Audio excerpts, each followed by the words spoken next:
வாழ்க வையகம், வாழ்க வையகம், வாழ்க வளமுடன். குரு வாழ்க, குருவே துணை. மெய் அன்பர்களுக்கும் அன்பின் வெளிப்பாடாகிய இறைஞான ஆசிரியர் நன்மணி ஐயாவுக்கும் எனது இனிய மாலை வணக்கம். நாம் இன்று சிந்திக்கக்கூடிய தலைப்பு அனைத்து நோய்களுக்கும் ஒரே காரணம். வாழ்வின் நோக்கத்தை அடைய வேண்டுமெனில் எப்படி வாழ வேண்டும் என்பதை ஆழ்ந்து சிந்தனை செய்ய வேண்டும். நமது வாழ்க்கையில் நமது வாழ்வை எப்படி அமைத்துக் கொள்ள வேண்டும், எப்படி வாழ வேண்டும் என்பதுதான் மிக மிக முக்கியமானதாக இருக்கிறது. இதைதான் அறநெறி என்றும் அறம் என்றும் அழைக்கிறோம். அறம் என்றால் என்ன? இயற்கையின் அமைப்பிலே நாம் பிறந்து வாழ்வதற்கு, வாழ்வின் நோக்கத்தை அடைவதற்கு ஏற்ற வாழ்க்கை முறைதான் அறநெறி. அந்த அறம் என்பது உலக மனிதர்கள் அனைவருக்கும் பொதுவானதாக இருக்க வேண்டும். ஆனால் ஒவ்வொரு நாட்டுக்கும் ஒவ்வொரு மாநிலத்துக்கும் ஒவ்வொரு அறநெறி என்று வைத்துக் கொள்வதும் வழக்கத்தில் உள்ளது. ஆனால் இக்காலத்தில் அவரவர் வசதிக்கேற்ப அதை மாற்றிக்கொள்ளக்கூடிய ஒரு நிலையை தான் பார்த்து வருகிறோம். ஆனால் இறைநீதி என்பது அனைவருக்கும் ஒன்றே ஆகும். மனிதனுடைய நீதிகள் வேண்டுமானால் ஆங்காங்கே மாறுபடலாம். இறைநீதி என்பது உலகம் முழுதும், பிரபஞ்சம் முழுதும் ஒரே நீதியாக தான் இருக்கிறது. அந்த அடிப்படையில் இந்த வாழ்க்கை தத்துவம் என்பதை அனைவருக்கும் ஒன்றாகவே பார்க்க வேண்டும். வாழ்க்கை தத்துவத்துல ரொம்ப ரொம்ப முக்கியமான தத்துவம், முதல் இடத்தை பெற்ற தத்துவம் தேவைகள் 3. தேவைகள் 3 எதுக்காக? மனிதனின் உடல் உயிர் இணைந்து உயிரோடு வாழ்றதுக்காக. யோக வாழ்க்கையில முதல் யோகமா நமது ஆசான் வேதாத்திரி மகரிஷி அவர்கள் கூறுவது உடலும் உயிரும் இணைந்து இருக்கணும் அப்படின்னு. முதல் யோகம் சரியாக நிறைவேற வேண்டுமெனில் தேவைகள் 3ஐயும் சரியான முறையில் நிறைவேற்ற வேண்டும். இல்லை அப்படின்னா இந்த உயிர் உடல்ல இருந்து பிரிஞ்சிரும். வாழ்க்கை நோக்கத்தை உணர வேண்டும் என்றால் உடலும் உயிரும் இணைந்து இருக்க வேண்டும். சமுதாயத்துல தேவைகள் 3 2ஆ பிரிச்சுட்டாங்க. ஒன்று அத்தியாவசிய தேவை, மற்றொன்று அனாவசிய தேவை. அத்தியாவசிய தேவையை உணவு உடை இருப்பிடம் என்று கூறுவார்கள். நமது ஆசான் அருள் தந்தை அத்தியாவசிய தேவையை ஏன் உணவு உடை இருப்பிடம் என்று குறிப்பிடவில்லை என்றால் அதை நாம் ஆராய்ந்து பார்க்க வேண்டும். இந்த சமுதாயத்துல உணவு அத்தியாவசிய தேவை என்று நினைத்து அதை அளவுக்கு மீறி அனுபவம் செய்கிறது. ஏன், எதற்கு, எப்பொழுது, எவ்வாறு, எந்த அளவில் என்ன உண்ண வேண்டும் என்ற விழிப்புணர்வின்றி அறியாமையில் சமுதாயம் மூழ்கி கிடக்கிறது. அதேபோல் உடையையும் தேவைக்கு மேல் மிக மிக அதிகமாக சமுதாயம் அனுபவிக்கிறது. எப்பொழுது, எங்கே, எந்த அளவில் பயன்படுத்தினால் அத்தியாவசியம் என்ற அறிவின்மையில் வாழ்ந்து கொண்டிருக்கிறது நம் சமுதாயம். எனவேதான் அருள் தந்தை அத்தியாவசிய தேவை உணவு உடை இருப்பிடம் என்று கூறினால் அது முறையான அறமாக இருக்காது என்பதனால்தான் உணவினை பசி என்றும் தண்ணீரை தாகம் என்றும் குறிப்பிட்டிருக்கிறார். உணவு மற்றும் இருப்பிடத்தை தட்பவெப்பத்திலிருந்து பாதுகாப்பு என்று குறிப்பிட்டிருக்கிறார். முதல் தேவை பசி தாகம் என்பது. மனித உடலுக்கு தேவை உணவா பசியா என்ற கேள்விக்கு ஆராய்ந்து பதில் காண வேண்டும். பசியை பிரைமரி நீடினும் உணவை செகண்டரி நீடினும் நம்ம நன்மணி ஐயா குறிப்பிட்டிருக்கிறார். அதாவது பசியினை உணர்ந்த பிறகு அந்த உணர்வினை நிறைவு செய்ய உணவு தேவை என்பதாகும். ஆனால் சமுதாய மக்களுக்கு பசி என்பது வருவதில்லை அல்லது இருப்பதில்லை. ஏனெனில் அந்த பசியை உணரும் முன்பே அவர்கள் உணவினை எடுத்துக்கொள்கிறார்கள். பசி வந்தால்தான் உணவு எடுக்க வேண்டும் என்ற ஒன்றை ஊர்ஜிதம் செய்வதற்காக மகரிஷி ஐயா தேவை என்பதை பசி என்று குறிப்பிட்டிருக்கிறார். உண்மையான பசி என்ற உணர்வு எப்படி இருக்கும் என்றால் பெரும்பாலானோருக்கு தெரியவே தெரியறதில்லை. பசி இல்லாமல் உணவு எடுத்துக்கொள்வதை தேவையின் அடிப்படையில் வருகிறதா அல்லது தேவையில்லாததன் அடிப்படையில் வருகிறதா என்று பார்த்தோமேயானால் அது தேவையில்லாததன் அடிப்படையில் தான் வருகிறது. பெரிய பெரிய நோய்களில் கஷ்டப்பட்டுட்டு இருக்கவங்க அந்த நோயிலிருந்து குணமடைய முதல் பசி என்ற உணர்வை உணர்தல் தான் முதல் சிகிச்சையாக இருக்கும் எல்லா இடத்துலையும். அப்படி ஒருவரை பசிக்க வைக்கும் முயற்சியில் ஈடுபடும் பொழுது ஒருவருக்கு முதல் நாள்ல பசியே ஏற்படாது. அடுத்த நாள் பார்த்தோம்னா லிக்யூட் ஃபுட், திரவ உணவு கொடுப்பாங்க, அந்த பசி வராது. 3வது நாள் காலையில பசி உணர்வை பெறுவார். அப்பொழுது அந்த பசியை தீர்க்க அவர் ஆர்வத்தோடு உணவை கேட்பார். எந்த உணவை கொடுத்தாலும் ரசிச்சு ருசிச்சு சாப்பிடுவார். பசி இல்லாமல் சாப்பிடுவதால் ருசி தெரியவே இல்லை. அதனால் ருசியை தேடி ஓடிக்கொண்டே இருக்கிறோம். உணவையும் மாற்றிக்கொண்டே இருக்கிறோம். ஒரு உணவை பசியுள்ள ஒருவருக்கும் பசியற்ற ஒருவருக்கும் கொடுக்குறோம்னு வச்சுக்கோங்களேன். பசியுள்ள ஒருவர் அதை அமிர்தம் மாதிரி ருசிச்சு சாப்பிடுவார். பசியற்ற ஒருவர் ஏதோ ஒன்று சுமாரா இருக்குதுன்னு சொல்லுவார். இதுதான் நிதர்சனமான உண்மை. பசி என்பது உடலின் மொழி. உண்மையான தேவை வரும் பொழுது உடல் அதனை கண்டிப்பா நமக்கு உணர்த்தும். அப்பொழுது வரக்கூடிய உணவை ருசித்து உண்ணும் பொழுது அந்த ருசி உணர்வுக்கு தகுந்தாற்போல் முழுமையான செரிமானம் செய்வதற்கு இந்த உடல் தயாராக இருக்கு. இந்த நிலை அந்த உணவு முழுமையாக ஜீரணம் செய்யப்படும். பசி இல்லாமல் சாப்பிடும் பொழுது ஜீரண உறுப்புகள் தயாராக இருக்காது. உண்ட உணவை ஜீரணம் செய்ய முடியாது.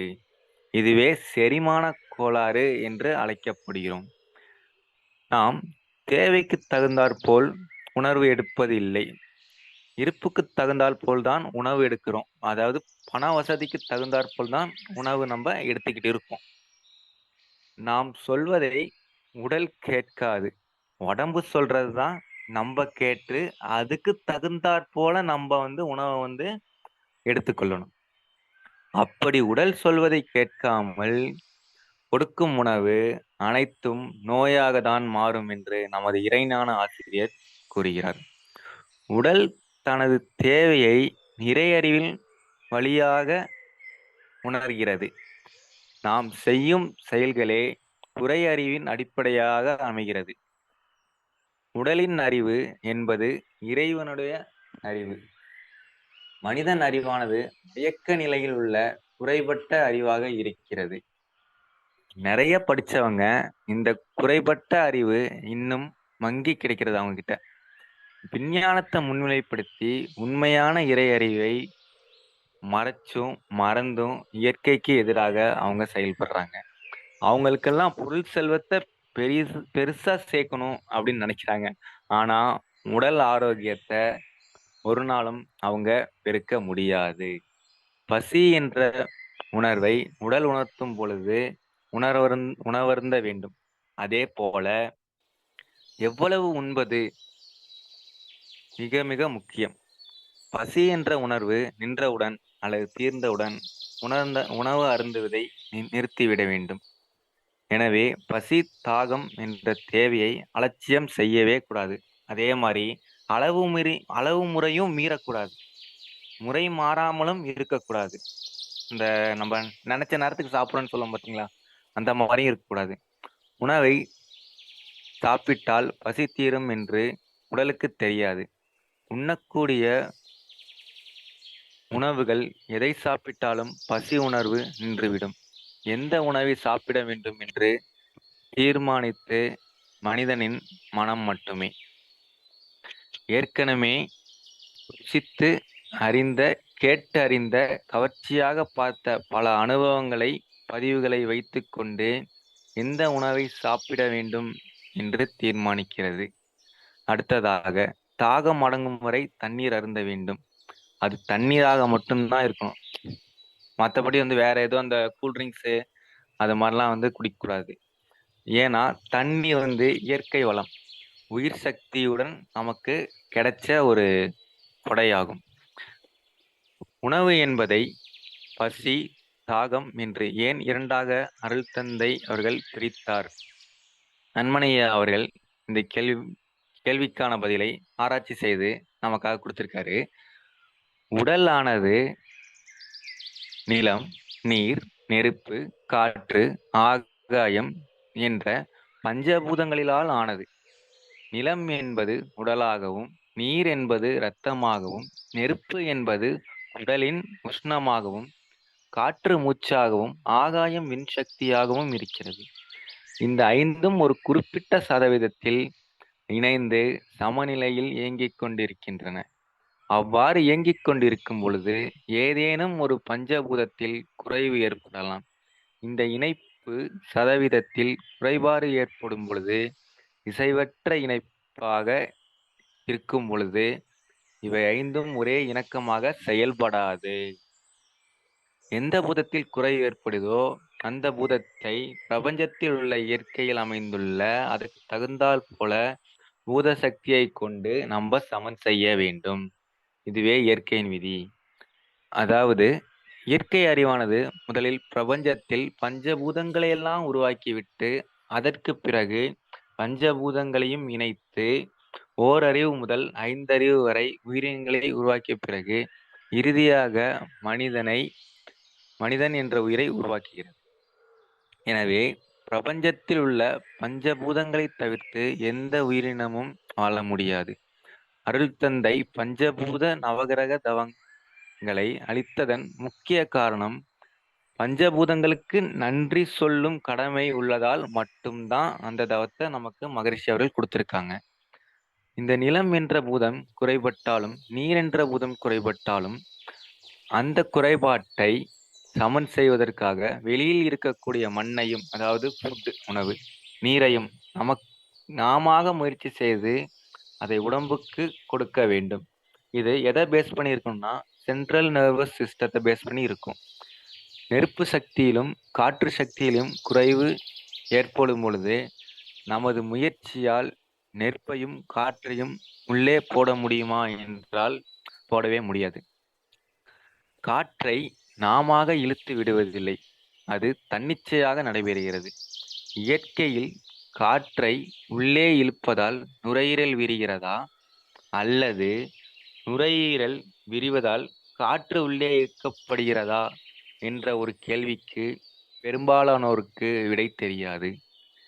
நுரையீரல் விரிக்கப்படுவதால் தான் காற்று உள்ளே இழுக்கப்படுது. இதுதான் உண்மை. இது எதை பேஸ் பண்ணியிருக்குன்னா அட்டானமஸ் நர்வஸ் சிஸ்டத்தை பேஸ் பண்ணி இருக்கு.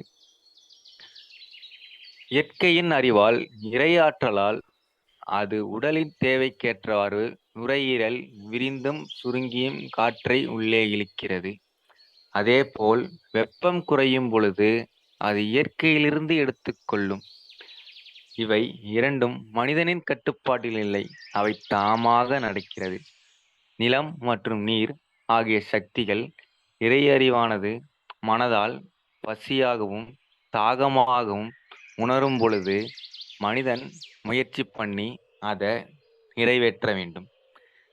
எனவேதான் அருள் தந்தை நாம நிறைவேற்றக்கூடிய நிலம் மற்றும் நீரை பசி தாகம் என்று குறிப்பிட்டிருக்கிறார்.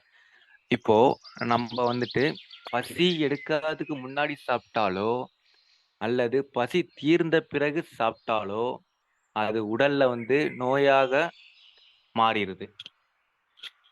நான் வந்துட்டு ஒரு காலத்துல நான் பார்ட் டைம் ஜாப் பண்ணிட்டு இருந்தேன் ஹோட்டல்ல. அப்போ வந்துட்டு நான் அதிகமா ஃபுட் சாப்பிடுவேன், நினைச்ச நேரத்துக்கு சாப்பிடுவேன், நினைச்ச நேரத்துக்கு என்ன வேணா சாப்பிடுவேன். அப்படி இருக்கக்கூடாது. அதை நான் இப்போ மாத்திக்கிட்டேன். பட் ஆரம்ப காலத்துல நான் நான் அப்படிதான் இருந்தேன். என்ன வேணா சாப்பிடுவேன், பசிக்காத போது கூட சாப்பிட்ருக்கேன். அதெல்லாம் இப்போ நான் தவறுன்னு உணர்றேன். அப்புறம் இன்னைக்கு சமுதாயத்துல விதவிதமான உணவுகள் வந்துருச்சு. ஆரோக்கியத்தை கெடுக்கக்கூடிய உணவுகளும் வந்துருச்சு, அதிகமாவே இருக்கு. நிறைய பேர் இன்ஸ்டாகிராம்ல ஸ்டோரி போடுவாங்க, வாட்ஸ்அப்ல ஸ்டேட்டஸ் போடுவாங்க, நான் இந்த ஹோட்டலுக்கு போனேன், இந்த ஃபுட்டு சாப்பிட்டேன், எல்லாமே போட்டு அது அந்த உணவு ஆரோக்கியமான உணவா இருக்கா அப்படின்னா அது ஒரு கேள்விக்குறி. அந்த உணவுகள்லாம் ஆரோக்கியம் அற்ற உணவாக தான் இருக்கும் பெரும்பாலும். இப்போ இத வந்து நம்ம எப்படி கையாளணும் அப்படின்னா, ஆம், மகரிஷி அவர்கள் கொடுத்த எண்ணம் ஆராய்தல் பயிற்சியில அந்த பட்டியல்ல பிறர் மனம் தூண்டுதல் அப்படின்றதுல அப்படின்றதெல்லாம் வரும் அதெல்லாம். அந்த பிறர் மனம் தூண்டுதல்ல ரொம்ப விழிப்புணர்வோட இருக்கணும் அப்படின்னு சொல்லுவாரு மகரிஷி ஐயா. இப்ப நம்ம வந்து எல்லாமே வந்து நம்ம மகரிஷி தத்துவத்துல ஒன்னோடு ஒண்ணு வந்து பின்னி பிணைஞ்சிருக்கும். இப்போ ஒரு தத்துவத்துக்கு பதில் வந்து அடுத்த தத்துவத்துல போய் தான் வந்து நமக்கு கிடைக்கும். அந்த மாதிரி தான் இருக்கும். அப்புறம் இந்த சமுதாயத்துல வந்து நிறைய பேர் சொல்லுவாங்க, என்னப்பா நான் வந்து இப்படி எல்லாம் சாப்பிடுறேன், நீ என்னப்பா இப்படி இருக்க, விதவிதமா சாப்பிடுறேன் அப்படின்னு வந்து நம்மள வந்து கேலி பண்ணுவாங்க, நம்மள ரொம்ப கவலையாக்குவாங்க. அந்த மாதிரி சூழ்நிலையில வந்து நம்ம வந்து எப்படி வந்து ரியாக்ட் பண்ணணும் அப்படின்னா, அதேதான் மகரிஷி அவர்கள் கொடுத்த தத்துவத்துல கவலை ஒழித்தல்ல, அலட்சியப்படுத்த அலட்சியப்படுத்தக்கூடிய கவலை இல்ல.